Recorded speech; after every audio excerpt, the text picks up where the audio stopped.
गुरु प्यारी सात संगत जी, राधा स्वामी जी, बाबा जी की सखी। एक नगर में एक जुलाहा रहता था। वह स्वभाव से अत्यंत शांत, नम्र तथा वफादार था। उसे क्रोध तो कभी आता ही नहीं था। एक बार कुछ लड़कों को शरारत सूझी।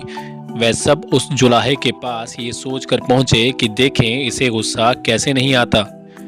उनमें से एक लड़का धनवान माता पिता का पुत्र था।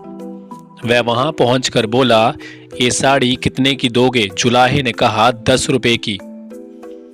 तब लड़के ने उसे चिढ़ाने के उद्देश्य से साड़ी के 2 टुकड़े कर दिए और एक टुकड़ा हाथ में लेकर बोला, मुझे पूरी साड़ी नहीं चाहिए, मुझे तो ये आधी साड़ी चाहिए। इसका क्या दाम लोगे? जुलाहे ने बड़ी शांति से कहा, 5 रुपए। लड़के ने उस टुकड़े के भी और 2 भाग किए और फिर दाम पूछा। जुलाहा अब भी शांत खड़ा था और उसने बताया, 2.5 रुपए। लड़का इसी प्रकार साड़ी के टुकड़े करता गया। अंत में वह बोला, अब मुझे ये साड़ी नहीं चाहिए, ये टुकड़े मेरे किसी काम के नहीं।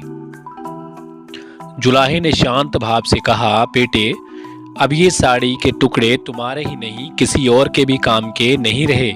अब लड़के को शर्म आई और कहने लगा, मैंने आपका जो नुकसान किया है, अंततः मैं आपकी साड़ी के दाम दे देता हूँ। जुलाहे ने कहा कि जब आपने मुझसे साड़ी ली ही नहीं तो मैं आपसे पैसे कैसे ले सकता हूँ। ये सुनकर लड़के का अभिमान जागा और वह कहने लगा कि मैं बहुत अमीर आदमी का बेटा हूँ और आप एक गरीब आदमी हो।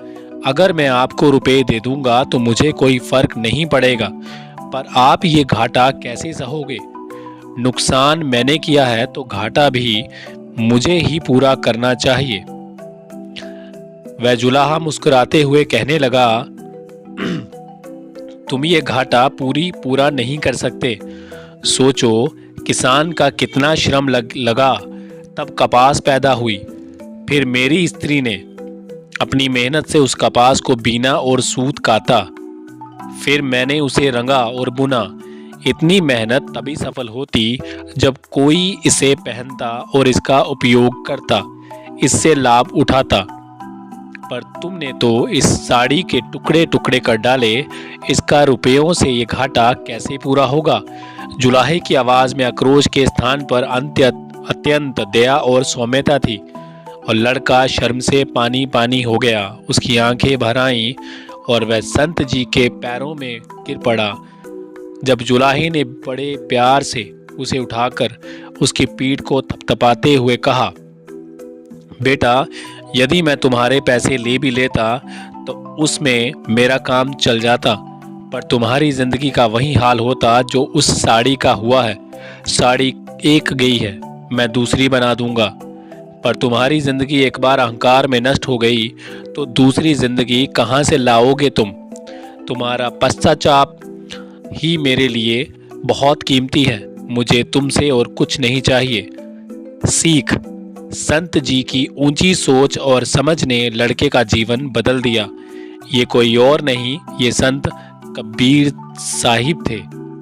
हमारा भी हाल कुछ इस लड़के की तरह है। हमारा मन भी उस लड़के की तरह घमंडी हो गया है।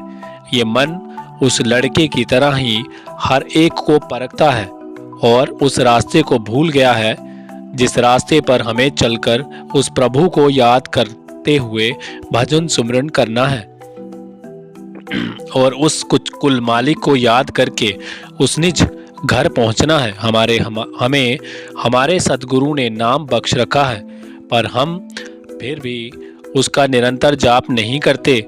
हमें अपने मन को काबू में रखकर इसे भजन सिमरन करवाना चाहिए, ताकि जिस कार्य के लिए हम इस संसार में आए हैं वह कार्य हमारा पूर्ण हो सके। इसलिए कुल मालिक को हर रोज याद करो, मन को अच्छे रास्ते पर लाकर इससे सिमरन करवाओ। जब तक ये मन अच्छे रास्ते पर नहीं चलेगा तब तक हम आध्यात्मिक कमाई में आगे नहीं बढ़ सकते।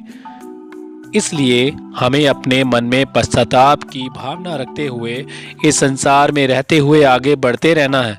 पश्चाताप से हमारे मन में नम्रता आएगी और ये झुकना सीखेगा। जब ये झुकना सीखेगा तो ये अपने आप ही परमार्थ के रास्ते पर आगे बढ़ता जाएगा और हमारा सच्चा मित्र बन जाएगा। जब मन हमारा मित्र बन गया तो फिर हमें किसी से डरने की कोई आवश्यकता नहीं है।